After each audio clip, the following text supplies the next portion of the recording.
Hello everyone welcome to school plus CDP गोटे नुआ series को आपण मानक मु स्वागत करुच्ची जो सीरीज रे आमे माने चैप्टर वाइज सीडीपी रो बा चाइल्ड डेवलपमेंट पेडागोजी रो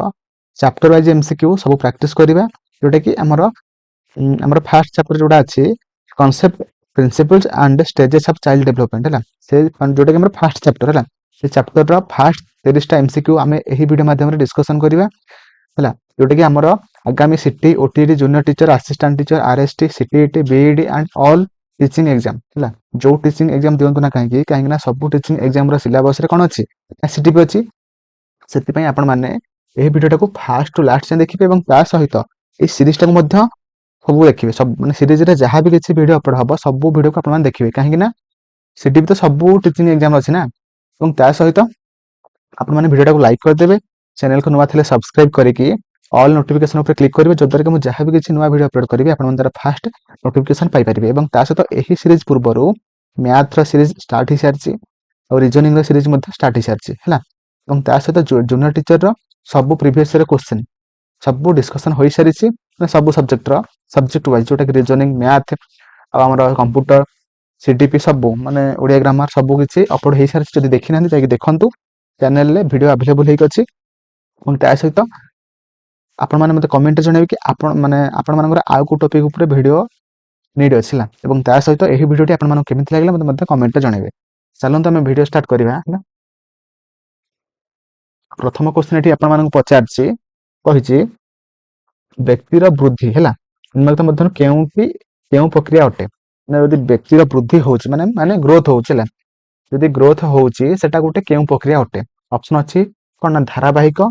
जैविक शैक्षिक आ मनस्तात्विक देखंतु हमर यदि गोटे व्यक्तिर वृद्धि होछि जोटा कि हमर गोटे कोन ना क्वांटिटेटिव प्रोसेस हला एवं ता सहित ताको हम आ कोन कहि परिबा ना हमर बायोलॉजिकल प्रोसेस जोटा कि हमर ऑप्शन बी रो अछि जैविक प्रोसेस हला हमर व्यक्तिर जोटा कि हमर कोन वृद्धिटा होछि गोटे बायोलॉजिकल प्रोसेस अटे हला एवं ता सहित कोन हमर गोटे आपण मन यदि पचारे व्यक्तिर विकास गोटे केउ टाइप रो प्रक्रिया अटे जोटा कि आपण माने करिवे धारावाहिक प्रक्रिया हला ना लाइफ लॉन्ग चलिबो हला सबले पई कंटीन्यूअस चलिबो हला जोटा कि गोटे धारावाहिक प्रक्रिया तो एठी आपण मानक पचारथिला व्यक्तिगत वृद्धि कोटा माने गोटे केउ प्रक्रिया होते जोटा कि गोटे जैविक प्रक्रिया होते हला तो ऑप्शन बी हे जिवो सठिक आंसर हला परवर्ती क्वेश्चन एठी आपण मानक पचारछि 12 रु 14 वर्ष बयस को आमे केउ अवस्था कहि थांती हला ऑप्शन अछि कैशोर अवस्था प्रांतः बाल्य अवस्था आद्य परिणत अवस्था प्राक कैशोर अवस्था देखंतु हमर 12 रु 14 वर्ष बयस को आमे कोन कहि थांती तो केउ अवस्था कहि थांती देखो आम सठिक आंसर ये कौन हम आम प्राक कैशोर अवस्था है जोटा कि आम 10 रु सॉरी 12 रु 14 है सहित कैशोर अवस्था आम केते रु केते आमर हूँ 10 रु 12 स्टार्ट होगी आमर 19 18 वर्ष पर्यंत जाए 18 वर्ष बयस पर्यंत जाए है तापर आसला आम प्रांत कैशोर अवस्था जोटा कि आम 10 रु 12 रु स्टार्ट हो 13 14 पर्यंत है आमर प्रांत बाल्य अवस्था केते 6 रु 10 रु 12 है आमर यदि आद्य बाल्य अवस्था आपण पचार था तेज कथा 3 रु 6 है तापर आसला आद्य परिणत अवस्था जोटा कि आमर कौन ना 19 रु 40 यदि प्रांत परिणत अवस्था पचार था आपण मैंने करते 40 रु कौन ना 60 बुझला तो परवर्ती आम क्वेश्चन को जीवा परवर्ती क्वेश्चन आपण पचारछि शिशुर विकास दृष्टिकोण केउटी अन्य तीनोटी ठारू भिन्न अटे है यदि गोटे शिशुर विकास होउछि तो कोउटा जोटा कि आमर हेई न थाए तो जोटा कि माने गोटे दृष्टिकोण धरिबा नाही है तो ऑप्शन अछि सहन शक्ति चिंता शक्ति स्मरण शक्ति ना सृजन शक्ति देखंतु आमर स्मरण शक्ति अछि जोटा कि आमर कॉग्निटिव डेवलपमेंट रे जाउछि ज्ञानात्मक विकास रे जाउछि चिंता शक्ति मध्ये जाउछि ज्ञानात्मक विकास रे आ आम क्रिटिकल थिंकिंग मध्ये जाउछि किंतु सहन शक्ति जोटा कि आमर गोटे दृष्टिकोण हबो नाही हैला जोटा कि आमर ऑप्शन ए हैला जेहेतु एटी भिन्न पचारथिला आमर सठिक आंसर हिजबो ऑप्शन ए हैला तो परवर्ती क्वेश्चन को जीवा परवर्ती क्वेश्चन को निम्नलिखित उक्ति मानक मध्यनु केउटी ठीक अटे चारटांग ऑप्शन दिया जायछि चारटांग ऑप्शन मध्यनु कोउटा ठीक अछि हैला देखो फास्ट ऑप्शन अछि उच्चता और ओजन वृद्धि विकास को बुझाए देखो जदि हमर उच्चता बढ़ुछि बा ओजन बढ़ुछि देखो माने विकास कोन थान ताको हम वृद्धि कहि थान हैला बा ग्रोथ कहि थान हैला बुझला तो से भलिया वृद्धि विकास ऊपर निर्भर करे सेमिति किछ नाही तापर असला वृद्धिटा हमर परिमाणात्मक मात्र विकास गुणात्मक एटा ठीक अछि विकास परिपक्वन रे बंद होइतै ना भूल देखो आम ठीक पचार ना तो देखो आम वृद्धि जो ग्रोथ हो गोटे कौन ना क्वांटिटेटिव प्रोसेस बा परिमाणात्मक गोटे प्रोसेस अटे किंतु विकासटा गोटे कौन ना गोटे क्वालिटेटिव माने गुणात्मक विकास अटे जोटा ऑप्शन सी हो सठिक आंसर है। परवर्ती आम क्वेश्चन को जावा परवर्ती क्वेश्चन आपको पचार निम्नोक्त मध्यरु केउंटी शिशुर शारीरिक अभिवृद्धि को सूचाऊँ है ऑप्शन अच्छी नकारात्मक गुणात्मक परिमाणात्मक सकारात्मक है। देखो आमर गोटे शिशुर कौन हो शारीरिक वृद्धि घटू माने गोड़ हाथ बढ़ुचे उच्चता बढ़ुचे ओजन बढ़ुचे है आम कौन कही गोटे कौ प्रक्रिया अटे कौन अटे ना आमर हो देखो नकारात्मक हम ना गुणात्मक जोटा विकास को बुझाऊँ आम ये ग्रोथ हो ग्रोथ हो गोटे कौन ना परिमाणात्मक प्रक्रिया जोटा कि गोटे क्वांटिटेटिव है क्वांटिटेटिव है जोटा आम गोटे परिमाणात्मक माने परिमाणात्मक को बुझाऊँ गुणात्मक हो गोटे कौन ना आम डेभलपमेंट विकास है विकासटा हूँ कौन गुणात्मक वृद्धिटा हूँ परिमाणात्मक है। तो परवर्ती आम क्वेश्चन को जावा परवर्ती क्वेश्चन आपको पचार निम्नोक्त मध्यरु केउ तथ्यटी ठीक नुहे है चार्टा ऑप्शन मध्य कौटा आम ठीक नुहे माने भूल होइतिबो ना अभिवृद्धि एक जैविक प्रक्रिया हाँ ठीक अच्छे आम जोटा एक नंबर क्वेश्चन करके आसिले तापर पचार विकास एक परिमाणात्मक प्रक्रिया ठीक अच्छे मैंने आपण कही कही शिक्षा एक लक्ष्याभिमुखी प्रक्रिया हाँ ठीक अच्छे सॉरी विकासटा ये परिमाणात्मक हम ना ये गुणात्मक होता परिमाणात्मक हम ना सॉरी ऑप्शन बी हो सठिक आंसर है कहीं आम ऑप्शन बीटा भूल अच्छे कही शिक्षण एक आचरणगत परिवर्तन प्रक्रिया हाँ ठीक अच्छे देखो विकासटा गोटे कौन हम ना गुणात्मक प्रक्रिया हम विकास हूँ गोटे कौन ना गुणात्मक प्रक्रिया किंतु आम परिमाणात्मक देता बोले भूल अच्छे आमर है कौन वृद्धि हूँ कौन ना गोटे हूँ परिमाणात्मक प्रक्रिया है ओके तो ऑप्शन बी हो सठिक आंसर कहीं नुहे भूल पचार मिस्टेक है सॉरी परवर्ती क्वेश्चन को जावा परवर्ती क्वेश्चन कही 3 ରୁ 6 वर्ष पर्यंत अवस्था कौन कह जाए देखो यहाँ आपको कहीकि आसिली देखो आमर 3 ରୁ 6 वर्ष पर्यंत जो अवस्था आम कही कौन ना आद्य बाल्यवस्था है तो ऑप्शन ए है। तो ये आपको पचार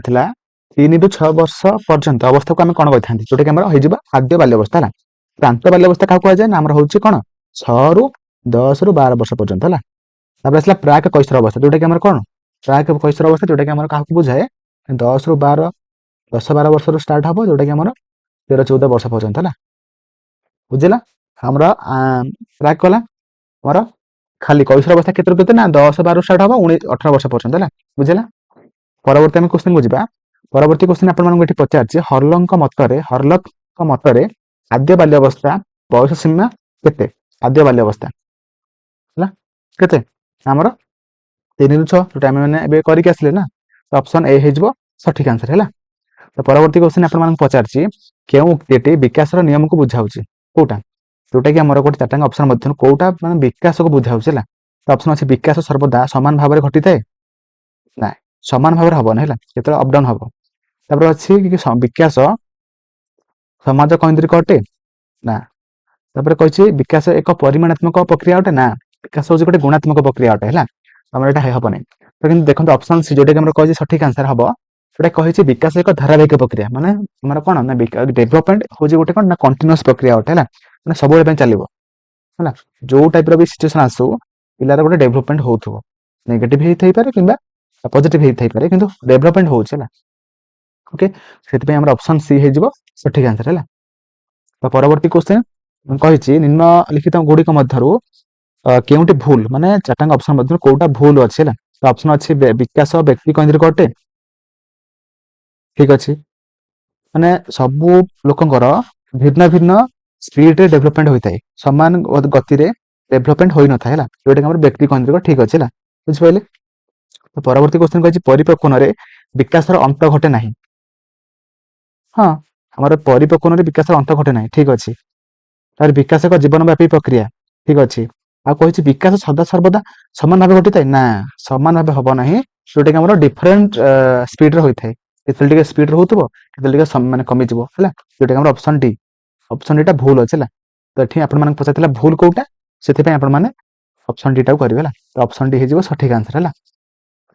ତ ପରବର୍ତ୍ତୀ କ୍ୱେଶ୍ଚିନ୍ ଆପଣମାନଙ୍କୁ ଏଠି ପଚାରିଛି ଯେ ହର୍ଲଙ୍କ ମତରେ ପ୍ରାକ୍ କୈଶୋର ଅବସ୍ଥାରେ ଶାରୀରିକ ବିକାଶ ପରିବର୍ତ୍ତନର ହାର କିପରି ଥାଏ? ପ୍ରାକ୍ କଥା କହିଛି ହେଲା, ପ୍ରାକ୍ କୈଶୋର ଅବସ୍ଥା। ସଠିକ ଆନ୍ସର କଣ ହବ ନା, ଏଠି ଆପଣମାନଙ୍କୁ ଅପସନ କହିଛି କ୍ଷିପ୍ର, ଧୀର, ଅତି କ୍ଷିପ୍ର, କ୍ଷିପ୍ର ନୁହେଁ କି ଧୀର ନୁହେଁ। ସଠିକ ଆନ୍ସର ହେଇଯିବ କଣ, ଅପସନ ଡି, ଯୋଉଟା କ୍ଷିପ୍ର ନୁହେଁ କି ଧୀର ନୁହେଁ। ଦେଖନ୍ତୁ ପ୍ରାକ୍ କୈଶୋର ଅବସ୍ଥାରେ ଆମର ଯୋଉ ଡେଭଲପମେଣ୍ଟର ଯୋଉ ସ୍ପିଡ, ଯୋଉ ହାରଟା ଆମର କଣ ହୁଏ, ଆମର କ୍ଷିପ୍ର ହୁଏନି କି ଧୀର ହୁଏ ନାହିଁ। କିନ୍ତୁ ଦେଖନ୍ତୁ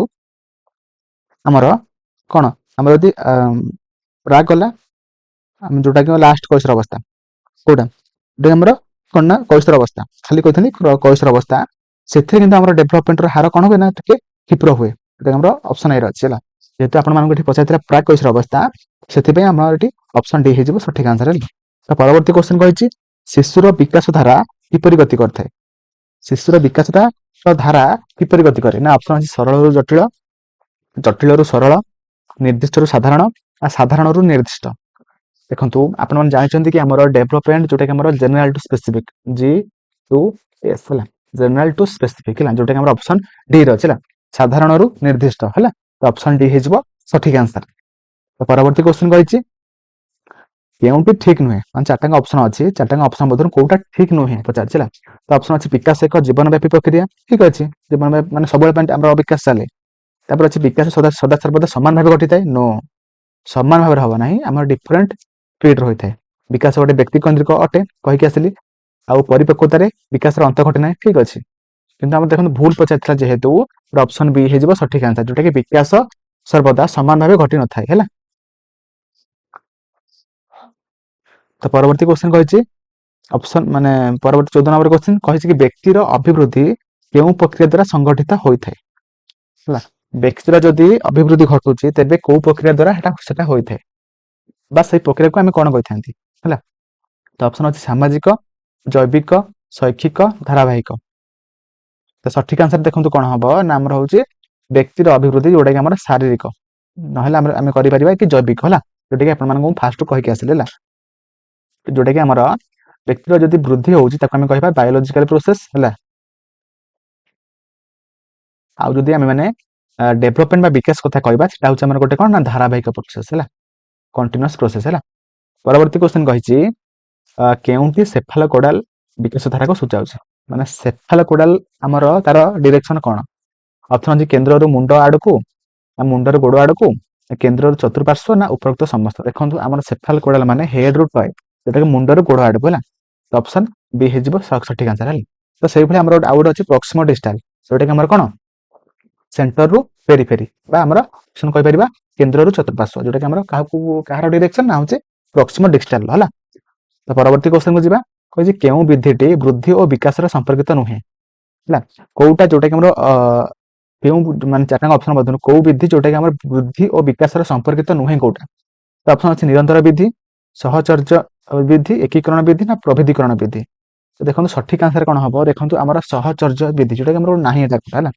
ନିରନ୍ତର ହବ, ଏକୀକରଣ ହବ, ପ୍ରଭେଦୀକରଣ ହବ, କିନ୍ତୁ ଆମର ଅପସନ ବି ହବ ନାହିଁ ହେଲା। ତ ପରବର୍ତ୍ତୀ କ୍ୱେଶ୍ଚିନ୍ କହିଛି ବିକାଶ ସମ୍ବନ୍ଧରେ ନିମ୍ନୋକ୍ତ କେଉଁ ଉକ୍ତିରେ ଠିକ ନୁହେଁ? ଚାରିଟାଙ୍କ ଅପସନ ମଧ୍ୟରୁ କୋଉ ଉକ୍ତିଟା ଠିକ ନୁହେଁ? ତ ଅପସନ ଅଛି ଫାର୍ଷ୍ଟ ବିକାଶ ଜୀବନର ଆଦ୍ୟ ବୟସର ମାତ୍ରା ଅତ୍ୟନ୍ତ କ୍ଷିପ୍ର ହେଲା, ଗୋଟେ ସେକେଣ୍ଡ ହେଲା, ବିକାଶ ଜୀବନର ଆଦ୍ୟ ବୟସର ମାତ୍ରା ଅତ୍ୟନ୍ତ କ୍ଷିପ୍ର, ହଁ। ତାପରେ କହିଛି ବିକାଶ ଶରୀରର ବିଭିନ୍ନ ଭାଗରେ ବିଭିନ୍ନ ରୂପରେ ଦେଖାଯାଏ, ହଁ ଠିକ ଅଛି ଏଟା। ତାପରେ ଅଛି ବିକାଶ ଏକ ନିର୍ଦ୍ଦିଷ୍ଟ ଧାରାରେ ଗତି କରେ, ହଁ ଠିକ ଅଛି। କିନ୍ତୁ ଦେଖନ୍ତୁ ବିକାଶ କେବଳ ବଂଶାନୁଗୁଣ ଦ୍ୱାରା ନିରୂପିତ ହୋଇଥାଏ ନା, କେବଳ ହବ ନାହିଁ ହେଲା। ବୃଦ୍ଧିଟା ଆମର ବଂଶାନୁଗୁଣ ଉପରେ ଡିପେଣ୍ଡ କରେ, କିନ୍ତୁ ବିକାଶଟା ଆମର ଏନଭାରନମେଣ୍ଟ ଉପରେ ଡିପେଣ୍ଡ କରେ ହେଲା। ଆମର ଘର ଲୋକ କେମିତି ତାକୁ କେମିତି ଗାଇଡ କରୁଛନ୍ତି, କୋଉ ଟାଇପର କୋଉ ଏନଭାରନମେଣ୍ଟ ରଖୁଛନ୍ତି ହେଲା, ସେ ଏନଭାରନମେଣ୍ଟ ଭଲ କି ଖରାପ, ସେଇ ଏନଭାରନମେଣ୍ଟ ଉପରେ ତାର ବିକାଶକୁ ଡିପେଣ୍ଡ କରେ ହେଲା। ଯୋଉଟା କି ଆମର ଅପସନ ସି ହେଇଯିବ ସଠିକ ଆନ୍ସର, କାହିଁକି ନା ଆମର ଏଠି ନୁହେଁ ପଚାରିଥିଲା, ମାନେ ଭୁଲ ପଚାରିଥିଲା, ସେଥିପାଇଁ ଆମର ଅପସନ ସି ହେଇଯିବ ସଠିକ ଆନ୍ସର ହେଲା। ତ ପରବର୍ତ୍ତୀ କ୍ୱେଶ୍ଚିନ୍ କହିଛି ହର୍ଲଙ୍କ ମତରେ ମାନବ ଜୀବନର କେଉଁ ବୟସ ସୀମା ଅନ୍ତର୍ଗତ ବୟସକୁ period of stress and strain କୁହାଯାଏ ହେଲା। ଆମର ହର୍ଲ ଗୋଟେ ପିରିୟଡକୁ କହିଥିଲେ, ଯୋଉଟା କି ଗୋଟେ period of stress and strain. ତ ସେ ପିରିୟଡଟା ଆମେ କାହାକୁ କହିଥାନ୍ତି, ଯୋଉଟା କି ଆମର ଆଡୋଲେସେନ୍ସକୁ ସେ କହିଥିଲେ। जोटा कि ऑप्शन सी रही है 12 ରୁ 18 है ମାନେ ଏହି ଯୋଉ କୈଶୋର ଅବସ୍ଥାରେ ପିଲାମାନେ କଣ କରନ୍ତି ନା ଅଧିକ ଷ୍ଟ୍ରେସ୍ ନିଅନ୍ତି ସେଥିପାଇଁ ତାକୁ ଆମେ ହରଲକ୍ କହିଥିଲେ କି ଏଟା ହେଉଛି ଆଡୋଲେସେନ୍ସ ପିରିୟଡ ଯୋଉଟା କି ଆମେ ଅଦରୱାଇଜ କହିପାରିବା କି ଆମର କଣ period of stress and strain period ହେଲା এটা আপনার মানে ବହୁତ ଇମ୍ପୋର୍ଟାଣ୍ଟ କ୍ୱେଶ୍ଚନ ଅଛି ହେଲା ତ ପରବର୍ତ୍ତୀ ଆମେ କ୍ୱେଶ୍ଚନ କୁ ଯିବା ପରବର୍ତ୍ତୀ କ୍ୱେଶ୍ଚନ କହିଛି ଗୁଣାତ୍ମକ ପରିବର୍ତ୍ତନ ହେଉଛି ବିକାଶ ଏହି ମତ କିଏ ଦେଇଥିଲେ ହେଲା ଗୁଣାତ୍ମକ ପରିବର୍ତ୍ତନ ଯାହା ବି ଆମ ଠାରେ ହୋଇଥାଏ ତାକୁ ଆମେ କହିଥାନ୍ତି କଣ ବିକାଶ କହିଥାନ୍ତି ତ ଏଟାକୁ ଆମେ କିଏ କହିଥିଲେ ହରଲକ୍ କହିଥିଲେ ନା ଫ୍ରାଙ୍କ କହିଥିଲେ ନା ଗେସେଲ ନା ଭାନ ଡେନ୍ ଡେଲ୍ କହିଥିଲେ ସଠିକ ଆନ୍ସର ହେଇଯିବ ଆପଣମାନେ ଏଟା ଲେଖି ରଖନ୍ତୁ କି ଆମର ଭାନ ଡେନ୍ ଡେଲ୍ କହିଥିଲେ ଅପସନ ବି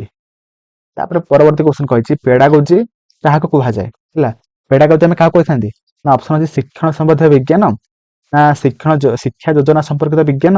ନା ଶିକ୍ଷା ଦାନ ସମ୍ବନ୍ଧୀୟ ବିଜ୍ଞାନ ନା ଶୈକ୍ଷିକ ପରୀକ୍ଷଣ ବିଜ୍ଞାନ ଦେଖନ୍ତୁ ସଠିକ ଆନ୍ସର ଏଠି କଣ ହେଇଯିବ ଶିକ୍ଷାଦାନ ସମ୍ବନ୍ଧୀୟ ବିଜ୍ଞାନ ଯୋଉଟା କି ଆମର ଅପସନ ସି ମାନେ ଆମେ ପିଲାମାନଙ୍କୁ କୋଉ ପ୍ରୋସେସରେ ପିଲାମାନଙ୍କର ନିଡ୍ କୁ ଦେଖିକି ଆମେ ଶିକ୍ଷାଦାନ କରିବା ସେଇ ପ୍ରୋସେସକୁ ଆମେ କହିଥାନ୍ତି ବା ସେହି ସମ୍ବନ୍ଧୀୟ ବିଜ୍ଞାନକୁ ଆମେ କହିଥାନ୍ତି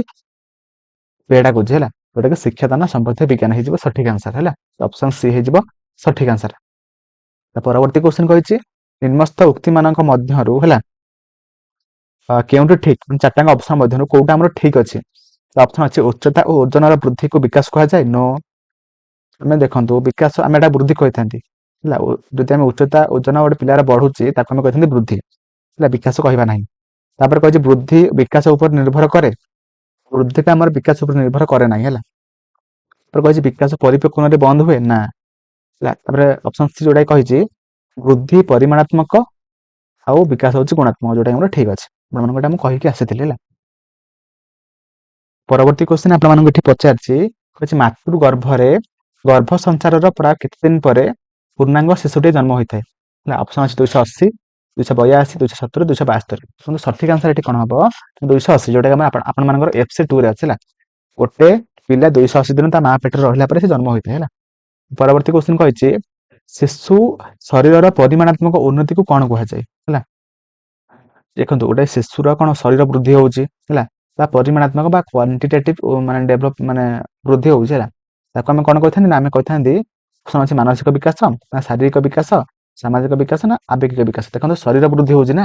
ମାନେ ଶରୀରରୁ କଣ ନା ଶାରୀରିକ ଅପସନ ବି ହେଇଯିବ ସଠିକ ଆନ୍ସର ହେଲା ତ ପରବର୍ତ୍ତୀ କ୍ୱେଶ୍ଚନ କହିଛି 5 ବର୍ଷ ବୟସ ବେଳକୁ ଶିଶୁ ପ୍ରାୟ କେତୋଟି ଶବ୍ଦ ଶିଖିଥାଏ କେତୋଟି ଏଟା ଆପଣମାନେ ଲେଖି ରଖିବେ ତ ଅପସନ ଅଛି 2200 2400 2300 2500 ତ ସଠିକ ଆନ୍ସର କଣ ହେଇଯିବ ନା ଆମର ଅପସନ ଏ ଯୋଉଟା କି ଆମର 2200 ହେଲା ତ ପରବର୍ତ୍ତୀ କ୍ୱେଶ୍ଚନ କହିଛି ଜୀବ ଜନ୍ମରୁ 2 ବର୍ଷ ପର୍ଯ୍ୟନ୍ତ ଅବସ୍ଥାକୁ ଆମେ କଣ କହିଥାନ୍ତି ଗୋଟେ ପିଲା ଜନ୍ମରୁ 2 ବର୍ଷ ପର୍ଯ୍ୟନ୍ତ ଯୋଉ ଅବସ୍ଥା ଆମର ସେଟାକୁ ଆମେ କଣ କହିଥାନ୍ତି ଅପସନ ଅଛି ଆଦ୍ୟ ବାଲ୍ୟ ଅବସ୍ଥା ଶୈଶବ ଅବସ୍ଥା ପ୍ରାନ୍ତଃ ବାଲ୍ୟ ଅବସ୍ଥା ନା ପ୍ରାକ୍ କୈଶୋର ଅବସ୍ଥା ଦେଖନ୍ତୁ ଆପଣମାନଙ୍କୁ ଏଟା ମୁଁ କହିକି ଆସିଥିଲି କି ଆମର ଏଟା ଶୈଶବ ଅବସ୍ଥା ହେଲା ଅପସନ ବି ହେଇଯିବ ସଠିକ ଆନ୍ସର ହେଲା ତ ପରବର୍ତ୍ତୀ କ୍ୱେଶ୍ଚନ ଯୋଉଟା କି ପ୍ରାୟ କେତେ ବର୍ଷ ବୟସ ହେଲେ ଶିଶୁ ଅସ୍ପଷ୍ଟ ଓ ଖଣ୍ଡିତ ଭାବରେ କେତେକ କଥା କହିପାରେ ହେଲା କଣ ଗୋଟେ ପିଲାଟେ କେତେ ବର୍ଷରେ ଗୋଟେ କଥାଟାକୁ ସେ ମାନେ ଖଣ୍ଡ ଖଣ୍ଡିଆ ବା ଅସ୍ପଷ୍ଟ ଭାବରେ କହିଥାଏ ସଠିକ ଆନ୍ସର କଣ ନା ଅପସନ ଅଛି ଏଠି 1 ବର୍ଷ 2 ବର୍ଷ 3 ବର୍ଷ 4 ବର୍ଷ ତ ସଠିକ ଆନ୍ସର ହେଇଯିବ ଯୋଉଟା କି ଅପସନ ସି ଯୋଉଟା କି 3 ବର୍ଷ ହେଲା ଅପସନ ସି ହେଲା ତ ପରବର୍ତ୍ତୀ କ୍ୱେଶ୍ଚନ କହିଛି କେଉଁ ଅବସ୍ଥାରେ ଶିଶୁ ବିଭିନ୍ନ ଉପାୟରେ ବସ୍ତୁର ବର୍ଗୀକରଣ କରିପାରେ ହେଲା ଆମର ଚାରିଟାଙ୍କ ଅପସନ ମଧ୍ୟରୁ କୋଉ ଅବସ୍ଥାରେ ହେଲା ଶିଶୁ ବିଭିନ୍ନ ଉପାୟରେ ବସ୍ତୁର ବର୍ଗୀକରଣ ମାନେ କ୍ଲାସିଫିକେସନ କରିପାରେ ହେଲା ତ ଅପସନ ଅଛି ଶୈଶବ ଅବସ୍ଥା ପରବର୍ତ୍ତୀ ବାଲ୍ୟ ଅବସ୍ଥା ଆଦ୍ୟ ବାଲ୍ୟ ଅବସ୍ଥା କୈଶୋର ଅବସ୍ଥା ଦେଖନ୍ତୁ କ୍ଲାସିଫିକେସନ ଦେଖନ୍ତୁ ଆଦ୍ୟ ବାଲ୍ୟ ଅବସ୍ଥାରେ ସେ କରିପାରେ ନାହିଁ ହେଲା କିନ୍ତୁ ଆମର ପରବର୍ତ୍ତୀ ବାଲ୍ୟ ଅବସ୍ଥାରେ ସେ କରିପାରେ ଯୋଉଟା କି ଆମେ ଦେଖନ୍ତୁ ଗୋଟେ ଆଦ୍ୟ ବାଲ୍ୟ ଅବସ୍ଥାରେ ଗୋଟେ ଟ୍ରିକ୍ ମନେ ରଖନ୍ତୁ CCSA କ୍ଲାସିଫିକେସନ ଆଉ କଣ କନଜରଭେସନ ଆଣ୍ଡ ସେରିଏସନ ଯୋଉଟା କି ଆମର ଆଦ୍ୟ ବାଲ୍ୟ ଅବସ୍ଥାରେ ଗୋଟେ ପିଲା କରିପାରେ ନାହିଁ କିନ୍ତୁ କ୍ଲାସିଫିକେସନ କନଜରଭେସନ ସେରିଏସନ ଯୋଉଟା କି ଆମର ଗୋଟେ ପିଲା ପରବର୍ତ୍ତୀ ବାଲ୍ୟ ଅବସ୍ଥାରେ ସେ କରିପାରେ ବୁଝିପାରିଲେ এই ଟ୍ରିକ୍ଟା ମନେ ରଖିବେ ହେଲା CCS ହେଲା ତ ପରବର୍ତ୍ତୀ କ୍ୱେଶ୍ଚନ କହିଛି ପ୍ରାନ୍ତ ବାଲ୍ୟ ଅବସ୍ଥା କେଉଁ ସମୟକୁ ବୁଝାଇଥାଏ ହେଲା ଆମର ପ୍ରାନ୍ତ ବାଲ୍ୟ ଅବସ୍ଥା କେତେ ବର୍ଷରୁ କେତେ ବର୍ଷ ଅପସନ ଅଛି ଜନ୍ମରୁ 2 ବର୍ଷ 2 ରୁ 6 ବର୍ଷ ନା 6 ରୁ 10 ବା 12 ବର୍ଷ ନା 10 ବା 12 ବର୍ଷରୁ 13 ବା 14 ବର୍ଷ ଦେଖନ୍ତୁ ପ୍ରାନ୍ତଃ ବାଲ୍ୟ ଅବସ୍ଥା ଯୋଉଟା କି ଆମର 2 ରୁ 6 ହେଲା ଅପସନ बी हो सठिक आंसर है। यहाँ आप कहीकि आसी। तो परवर्ती क्वेश्चन को जीवा केउंटी बौद्धिक विकास एक उपादान अटे है और कौटा गोटे कॉग्निटिव डेवलपमेंट गोटे एलिमेंट अटे। तो ऑप्शन अच्छी सहन शक्ति, भाव प्रकाश शक्ति, चिंतन शक्ति बा संवेदनशील शक्ति। संवेदनशील शक्ति देखो आमर बौद्धिक विकास गोटे उपादान कौटा ना चिंतन शक्ति। मैंने जो चिंता करते ज्ञानात्मक बा बौद्धिक विकास जाए है। तो परवर्ती क्वेश्चन कही शारीरिक परिवर्तन को कौन कहुए है। तो शारीरिक जदि आम शरीर में किसी परिवर्तन होती कही कौन आम कही अभिवृद्धि है। 30 नंबर ए। तो ऑप्शन ए हो सठिक आंसर है। तो परवर्ती क्वेश्चन कही 6 ରୁ 10 बा 12 वर्ष बयस को आम क्यों अवस्था कही था है। ऑप्शन अच्छी प्रांत बाल्य अवस्था, कैशोर अवस्था, शैशव अवस्था ना प्राक कैशोर अवस्था। तो कहतु जोटा कि देखु कही सारी आसली जोटा कि 6 ରୁ 10 बा 12 वर्ष को आम कही था कौन कही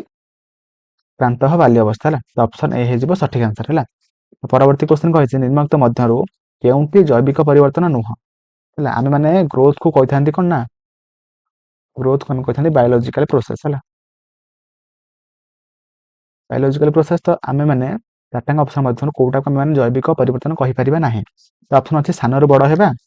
ना कार्य वस्तु त्याग करवा सरी वर्ज्य वस्तु त्याग करवा अच्छे खाद्य ग्रहण करवा ना समवयस्क मान सहित मिलामिशा करवा। देखो आम मैंने समवयस्क पिला बा समवयस्क मान सहित मिलामिशा करें जोटा कि गोटे जैविक परिवर्तन नुह है। तो ऑप्शन डी हो सठिक आंसर है। तो आज सीरीज प्रथम वीडियो रे 32टा क्वेश्चन आम डिस्कसन कले। तो मोर आशा आपको बहुत भल लगी। तो देखा नेक्स्ट वीडियो रे। Thank you.